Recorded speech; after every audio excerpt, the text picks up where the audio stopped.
She heard it from the far end of the table, which was close enough. The dinner was Lord Alderton's autumn gathering, 22 guests, the kind of evening that generated its own self-importance the moment the first candles were lit, and she had been in conversation with Lady Fenwick about something she would not later be able to reconstruct, because the reconstruction became impossible at the moment. His voice carried down the table with the particular effortlessness of a man who has never had reason to modulate his volume in a room, because rooms have always arranged themselves around him rather than the other way. He had been responding to something Lord Pemberton said. She did not hear what Lord Pemberton said. What she heard was the response, delivered in the easy carrying tone of a man at the centre of his own evening, the tone that expects to be heard and rewarded, and what the tone carried was this, that a woman of such fixed opinions and particular ways was a formidable creature in the drawing-room, and a considerable obstacle everywhere else, and that he pitied, he said, the man who ended up with her. He laughed. Two other men laughed. The laugh had the quality of something that expected to dissolve immediately into the general noise of the evening, as jokes at dinner parties do, consumed and forgotten before the next course arrived. She did not laugh. She did not alter her expression. She continued the movement of her hand toward her wine-glass, completed it, took the sip she had already been taking, set the glass down with the same absence of drama with which she had lifted it, and said something to Lady Fenwick that was responsive and coherent, and that she could not later recall because her attention had gone somewhere, internal and very still, the way attention goes when a person has just received information that changes the shape of a room they believed they understood. Lady Fenwick had not heard it. She was certain of that. Lady Fenwick's expression had not shifted in the way it would have shifted if she had heard it, and the two women nearest to her had continued their own conversation, without the fractional pause that audible cruelty always produces in the people adjacent to it who are pretending not to hear. She had been the only one near enough to receive it cleanly. She finished her conversation with Lady Fenwick. She ate the next course. She said what was appropriate at the appropriate moments, and she did not look at the far end of the table, and she did not perform injury, and she did not do anything that gave the evening any additional material to work with, because she was not a woman who provided rooms with material they had not earned. She left at 9, which was early, but not scandalously early, and she gave her apologies to the hostess with the composed warmth of someone departing for entirely unremarkable reasons, and she rode home in her carriage through the November dark, and she sat with her hands in her lap and the cold pressing at the windows, and she let herself feel in the privacy of the carriage and the dark what she had not permitted herself to feel at the table. It was not what she had expected to feel. She had expected something sharper, something in the register of humiliation or its close neighbours, the feelings that a person expects when they have been made the subject of a public joke by a man who found the joke easy to make. What she felt instead was something quieter and more clarifying, the particular feeling of a person who has just been told something useful about a situation they had been allowing to remain ambiguous. She was no longer ambiguous about it. She understood now, with the clean and usable precision of information received without distortion, what she was to him. Not a prospect, not a person he had been considering with any seriousness. A type, a subject for the kind of remark that men make at dinner parties when they are performing wit for other men, and the subject of the wit is not present to complicate the performance, except that she had been present, and he had not known it, and that not knowing was the only part of the entire evening that carried any freight of genuine consequence, because it meant he had been careless enough to say it where it could be heard, and carelessness of that particular kind had a way of producing results that were considerably more lasting than the joke that caused them. She did not plan anything in the carriage. She was not a woman who planned in the heat of something. She was a woman who waited until the heat had resolved itself into clarity, and then acted from the clarity, and the clarity was still arriving, and she let it arrive at its own pace. And by the time the carriage reached her family's house, the only decision she had made was the one that had made itself before she was fully aware of making it, which was that she was not going to do anything at all. Nothing dramatic, Nothing that made her the woman who had heard it and been wounded by it. Nothing that handed him the information that his careless joke at the far end of a dinner table had landed somewhere specific and done something there. She was simply going to be exactly who she was, and she was going to be it in every room she entered for the rest of the season, and she was going to allow whatever was going to happen, and she was not going to predict it, or arrange it, or require it to follow any particular script, because her experience of the world had taught her that the clearest things happen without arrangement when two people are simply being honestly themselves in proximity to each other for long enough. He had not been honest with her. She did not intend to spend any further time managing the gap between what he performed and what he actually thought. She was simply going to stop being available to be managed around. This is a story about what that decision produced over the course of one winter in a man who had made a careless joke and not understood until considerably later the full and permanent weight of what careless meant. Subscribe to this channel now and turn on the bell, because this story does not follow the expected direction, and the part that carries the most weight is not the part that announces itself as important. It arrives quietly, the way the most lasting things always do. Stay from the beginning. He had been, by any accounting that the people who knew him would have offered, an enviable figure, not in the simple way of men who are enviable because they have money, though he had that, and not in the simple way of men who are enviable because they have a title, though he had that as well, but in the more particular way of a man who has accumulated the things the world offers.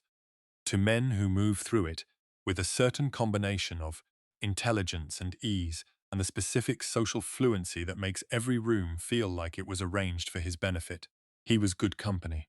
He was reliably good company in the way of someone who has practiced being good company long enough that it has become genuine rather than performed, who actually finds people interesting and says interesting things in return, and knows how to make an evening feel like it has been worth attending. Women found him attractive, men found him worth knowing. He moved through the season with the unencumbered ease of a man who has not yet been required to choose anything irrevocable, and he had been moving through it in that way for long enough that the not choosing had become its own kind of comfort, a state so established that it no longer felt like a state and had begun to feel like simply the nature of things. He had made the joke without thinking about it, which was the honest accounting. And the honest accounting was also the most damning one, because the things a person says without thinking are the truest inventory of what they actually hold. He had not been thinking about her when he said it. He had been thinking about the performance, about the table, about Lord Pemberton's setup, and his own response, and the particular pleasure of a line that lands, and she had been the material of the line, rather than a person he was currently thinking about, and the not thinking had been easy, because he had been, in his honest inventory, not thinking about her very much at all. That was the fact he would return to later, when returning to facts became necessary. He had been not thinking about her. She had occupied a peripheral position in his life for the better part of 2 years, which was to say, she had been in the rooms he was in, had been the subject of introductions and the participant in conversations, and had been present at the edges of his social landscape with the regular, unremarkable presence of someone who inhabited the same world without particularly interacting with his portion of it. He had a general impression of her. Intelligent, he would have said, in the particular way that he meant when he used that word for women, which was the way that implied intelligence as a quality that complicated rather than enhanced, that made things more difficult rather than more interesting. He had revised this impression only once, at the Harwick Gallery evening 4 months prior, when she had said something about the painting on the east wall that had been, in its precision and its genuine seeing of what the painting was actually doing, the most interesting thing said about any painting in that gallery that evening, and he had looked at her with the brief, adjusting attention of a man who has encountered something that doesn't fit his existing category, and then the conversation had moved on and he had filed the adjustment, without doing anything further with it. The joke had come from the unadjusted impression. The part that knew she said interesting things about paintings had not been present at that end of the table. It was, he would understand later, a kind of failure, not a dramatic one, not the kind of failure that announces itself, the quiet kind that reveals itself through what it has prevented from developing. He did not know she had been at the far end of the table. He did not know it the next morning, or the morning after that, or for the better part of 2 weeks, during which time the season continued and the engagements accumulated, and he moved through them with his usual ease, with no particular awareness that anything had changed in the landscape he was moving through. What he had was a vague sense, which he did not examine closely, that she was less present than she had been. Not absent, she was still in the rooms, still at the events that required her attendance, still entirely present in the formal sense. But something about her peripheral presence had shifted, and the shift was difficult to name, because the thing that had shifted was not something he had been directly attending to, which meant he was now trying to notice the change in something he had not been noticing in the first place, and this produced in him a mild confusion that he dismissed as the product of an overloaded social calendar and moved past. He was, at this point, moving past a great many things. The first person who said anything was Lord Fenwick, who said it at the Marchetti evening in the 3rd week of November, and who said it in the way that Fenwick said everything, which was in the particular dry and economical register of a man who had stopped being surprised by people some years ago, and had arrived at a kind of benign and absolutely precise bluntness that made him either very good company or very uncomfortable company, depending entirely on whether what he was being blunt about was something you wanted to hear. They had been standing near the fireplace in the East Room with their drinks, and Fenwick had looked across the room toward where she was standing with 2 women he recognized and one he didn't, and he had said, without preamble or construction, that she was remarkable. He had received this with the mild attention due to an observation that was not about him. He had said, Fenwick seemed to have become acquainted with her. Fenwick had said, they had spoken at the Alderton dinner. He had said, he hoped it had been a pleasant conversation. Fenwick had looked at him with the particular look that Fenwick deployed when he was deciding how much of what he actually thought to deploy, and he had said that it had been an excellent conversation, and that he had said so to her, and that she had received the compliment with the kind of composure that told him she received such things without counting on them, which he found considerably more interesting than the kind of composure that was simply well-mannered. He had said that seemed accurate to his impression of her. Fenwick had said simply that he should develop the impression further. Then Fenwick had moved across the room toward a man he needed to speak with, and the conversation had ended, and he had stood by the fireplace with his drink, and looked across the room at her and noticed, for the first time with any directness, the quality of her presence in it. She was not performing, that was what arrived first, before he had names for anything else. Most people in that room were performing in some degree, performing elegance, performing ease, performing attentiveness to conversations that they were managing rather than having, and she was doing none of that. She was simply there, in the specific way of someone who has no requirements of the room, and therefore no need to arrange herself for it, and the quality of that was visible from across the room in the way that genuine things are always visible from a distance, without requiring proximity to be legible. He looked at her for perhaps 30 seconds. Then the host arrived at his elbow with a question about something, and the evening continued, and he went home at 11 with the mild and nameless discomfort of a man who has noticed us something he has not previously given appropriate attention to, and who is not yet certain what the noticing requires of him. He was at the Pemberton luncheon on a Saturday when he heard it. He had not planned to overhear it. He had come out to the East Terrace for a moment of cold air between courses, which was something he occasionally needed at events of a certain length. And the 2 women on the terrace had not heard him open the door, and their conversation had been in the particular stage of frankness that arrives when people have been talking for long enough to have moved past the careful version. They were talking about her. He knew this because she was referred to by name, and because what they were saying about her was specific enough to be clearly drawn from direct acquaintance rather than general impression. They were saying that she had declined Lord Thurston's invitation to the Winter Assembly which was the third significant engagement in a row that she had declined, and that the declinations were interesting, given that she had been entirely visible earlier in the season, and had apparently, over the course of the past several weeks, become considerably more selective about where she spent her time. The second woman said she thought the selectiveness was entirely warranted, and that she had always thought it extraordinary how someone of her quality had been treated as though she were a peripheral presence in rooms she was quietly holding together, and that it seemed she had simply stopped being willing to do that, and that she was not certain it was anyone else's loss, but rather the room's loss, and that frankly certain people at certain tables had done themselves considerable damage with certain remarks, and she said it in the tone of someone who expects her listener to understand precisely which certain people and which certain remarks, without requiring further specification. He was very still on the other side of the door.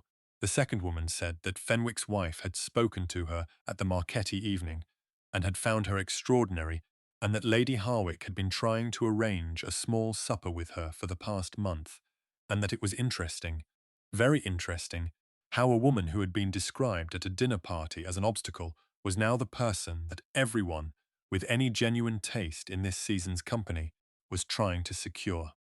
He came back inside before they finished. He did not go back to the dining room immediately. He stood in the corridor, and he was very still, and he understood, with the particular quality of understanding that arrives, when information from multiple directions converges at once, exactly what had been said at the Alderton dinner, and who had been at the far end of the table, and what the past 3 weeks of her selective withdrawal had actually been, and what the last 3 weeks of his mild and nameless discomfort had actually been about. He had said it where she could hear it. He had not known she could hear it, and the not knowing was the thing he kept arriving at, the thing that refused to stay filed, the thing that was costing him a quality of composure he had not previously understood, he was capable of losing. He had said it without thinking about whether she was there, without thinking about her at all, and she had been there, and she had heard it, and she had done nothing dramatic, and nothing retaliatory, and nothing that made any demand on him whatsoever, and the effect of all that nothing was that he was now standing in a corridor at a luncheon party, unable to go back into the room with the same ease he had arrived with, which was a condition he had not previously experienced, and which was, he understood with the uncomfortable clarity of a man encountering a genuinely new feeling, the beginning of a reckoning he did not know how to conduct. Subscribe to this channel now, and turn on the bell, because what he does with this reckoning is not simple, and not fast, and not flattering to him, and every part of it is necessary, and the part that comes later in this story is the part that changes everything about how we understand both of them. Stay. He did not go to her immediately. He was not capable of going to her immediately, and the incapability was itself instructive, because it was the incapability of a man who does not know what to say to someone he has wronged in a way that cannot be addressed with the usual mechanisms of social smoothing, and the recognizing of this incapability was, he understood, not nothing. It was the beginning of something he had not previously had occasion to begin. What he did instead was attend to his own discomfort with the thoroughness it deserved, which meant allowing it to be what it was rather than managing it into something more convenient. He was not good at this. He was a man who had organized his life around the avoidance of discomfort, not through hardness but through ease, through the particular ease of someone who has never been required to sit in a room with what he has done and account for it without the usual exits available. He sat in it. Over the course of the following week, in the study and the library, and the late evenings when the house was quiet, he sat in what he had said, and what it had meant, and what it had disclosed about the quality of his attention. He had called her formidable and an obstacle, and had meant both as a species of dismissal, as the description of a woman who was too much of something for the kind of company that required women to be precisely the right amount of everything, and the dismissal had been lazy, the product of an impression that had not been examined, rather than one that had been examined and found accurate. He had been carrying an unexamined impression of her for 2 years. He understood this now with the particular discomfort of someone taking an honest inventory of something they have been allowing to go unexamined, and the inventory produced a picture that was not flattering, which was of a man who had been in the same rooms as someone genuinely remarkable for 2 years, and had been, for most of those 2 years, too comfortable in his own impressions to look properly. The gallery conversation. He returned to that.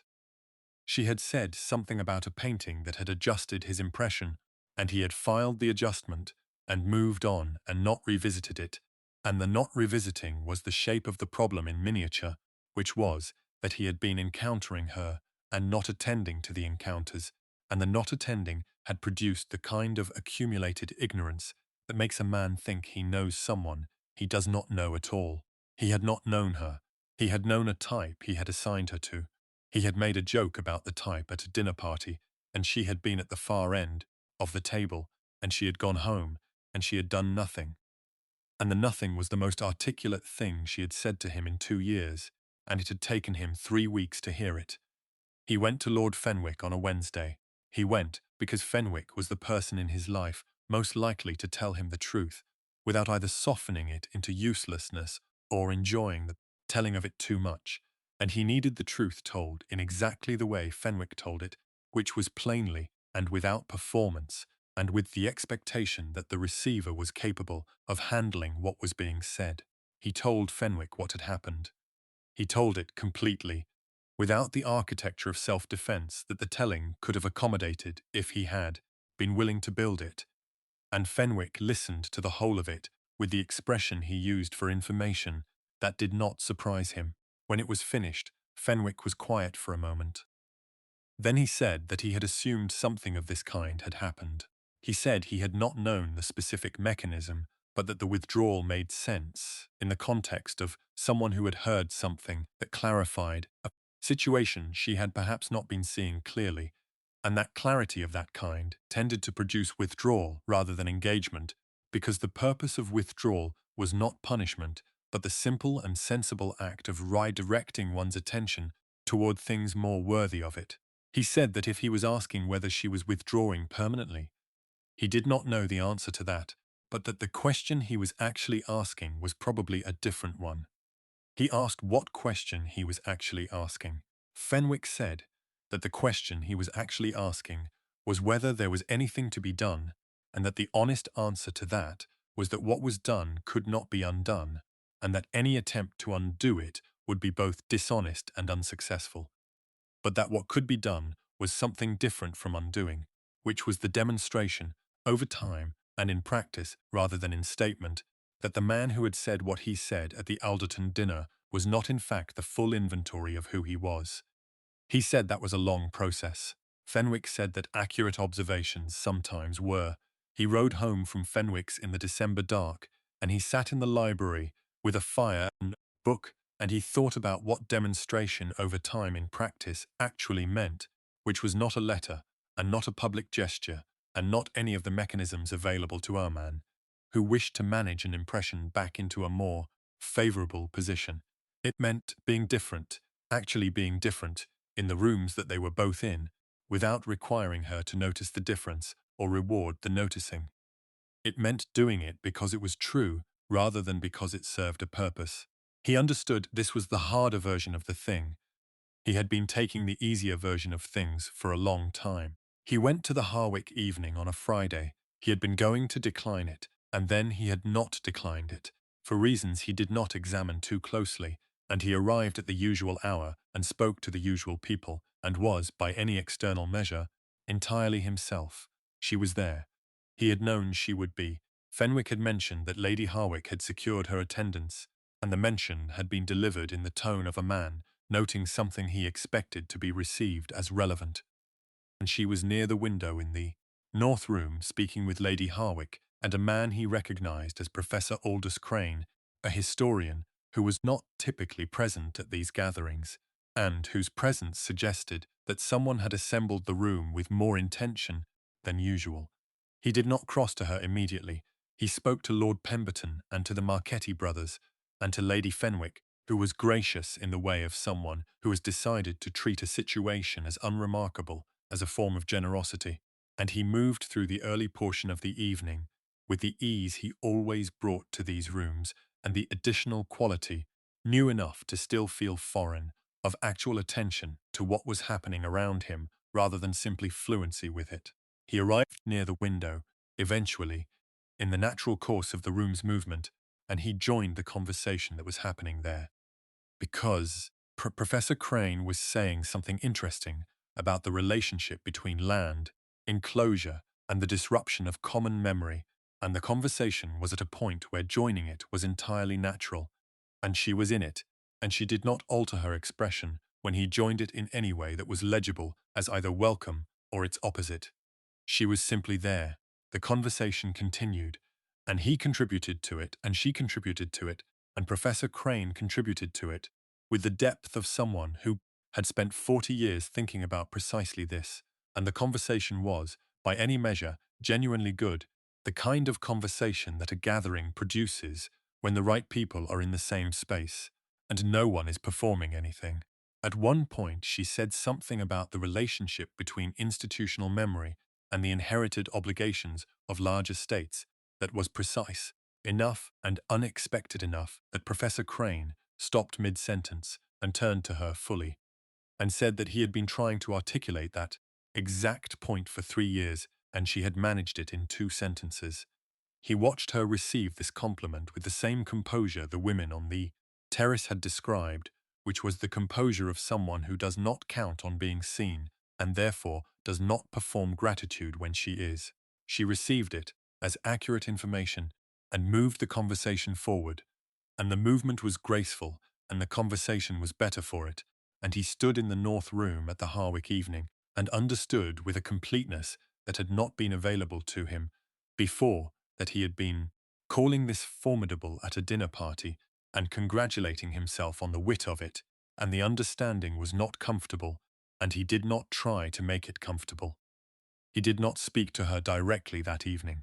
He was not yet equipped to speak to her directly, not because he was unwilling, but because he understood that what he had to say required more preparation than a social exchange at a party could accommodate, and that attempting it here would be the managed version of the thing rather than the true version. And she had demonstrated sufficient clarity of perception that she would see the difference immediately, and he was not interested in being seen managing rather than meaning.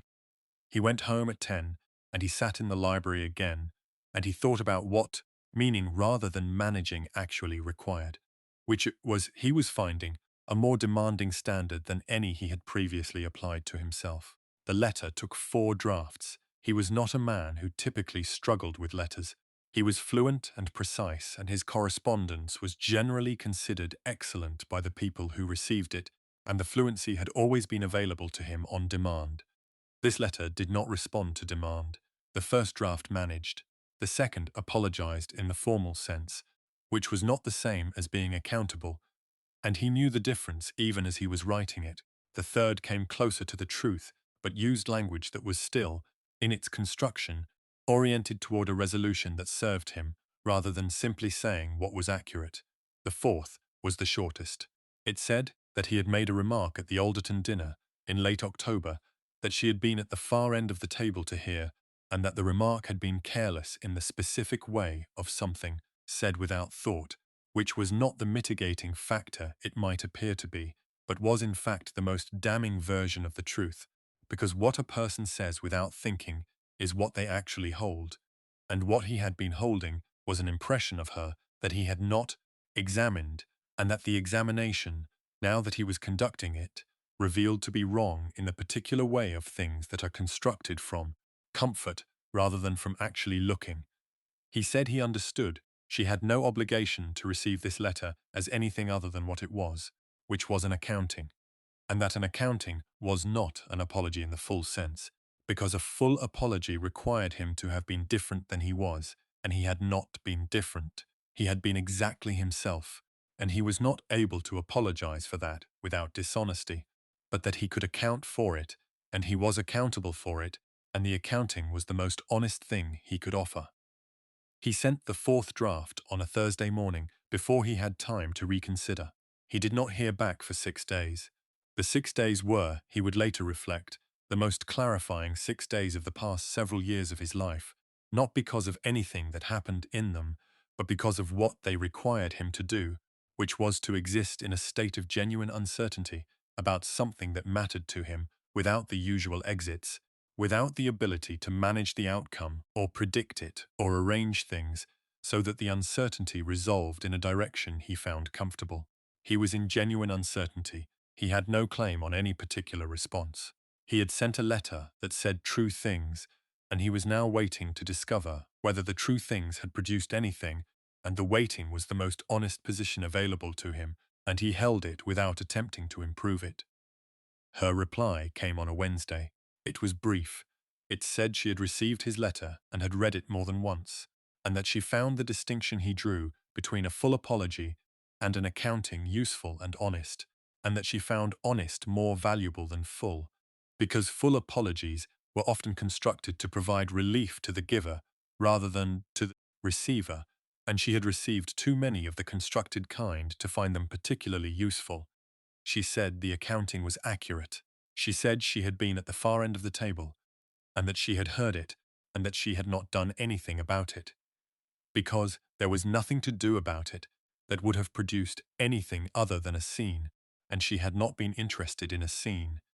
She said what she had been interested in was the clarity the remark provided, which was substantial, and that she had found the clarity useful in the way that accurate information is always useful, regardless of how it arrives. She said she did not know what, if anything, should follow the letter, and that she was not going to arrange the answer to that question for either of them, but that she was not unwilling for the question to remain open, which was more than she had been willing to say 2 weeks prior, and she was saying it because the letter had been honest rather than managed, and honesty, in her experience, deserved a response that was at least partly in kind. He read the letter twice. He set it on the desk. He sat with the weight of it, not with relief, because relief would have been the easy register, and the letter did not license it, but with the particular quality of attention that arrives when a person has been given something they have not entirely earned and understands the difference between earning and receiving, and intends to do the work required to close the gap. He went to the Alderton gathering on the following Saturday, the last of the autumn season, and she was there, and he saw her near the east window, and he crossed the room. Not with the ease he usually brought to crossing rooms, which was the ease of a man who has never had to think about whether he had the right to be where he was going, with the particular care of someone moving towards something that mattered, who was aware that it mattered, who had stopped pretending that the awareness was inconvenient. She looked up when he arrived. He said that the conversation at the Harwick evening about land enclosure and institutional memory had been one of the best he had been part of in some time, and that he had been thinking about what she had said to Professor Crane about inherited obligation, and that he had a question about it if she was willing. She looked at him for a long moment. She said she was willing. He asked the question. She answered it with the full and unmanaged intelligence that she brought to things she found worth engaging with, and the conversation that followed was not a performance, and was not managed, and was not the kind of thing that either of them could have predicted from the positions they had occupied at the beginning of that sentence in October, when the joke had been said and the season had been set in the direction it had gone.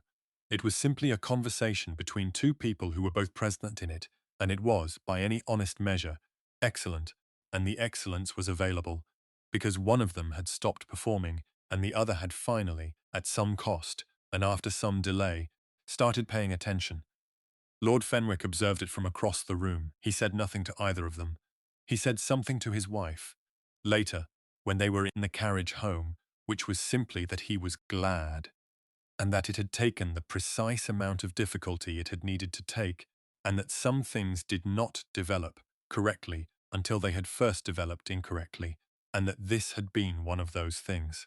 His wife said she agreed, and that she had thought so since the gallery evening in September, when she had watched him fail to continue the conversation he had started with the woman by the east wall, and that she had hoped he would find his way to understanding what he had been failing to do, and that it appeared from this evening's evidence that he had.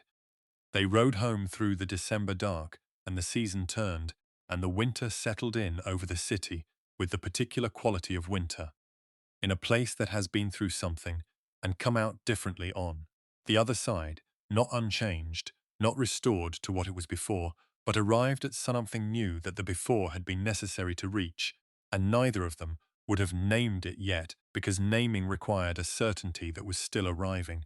But both of them were, on a Saturday night in December, attending the same room in the same way for the first time, and the room was considerably better for it, and so, imperfectly and honestly and without any guarantee of outcome, were they. He had laughed at a dinner party in October. The laugh had required exactly nothing of him.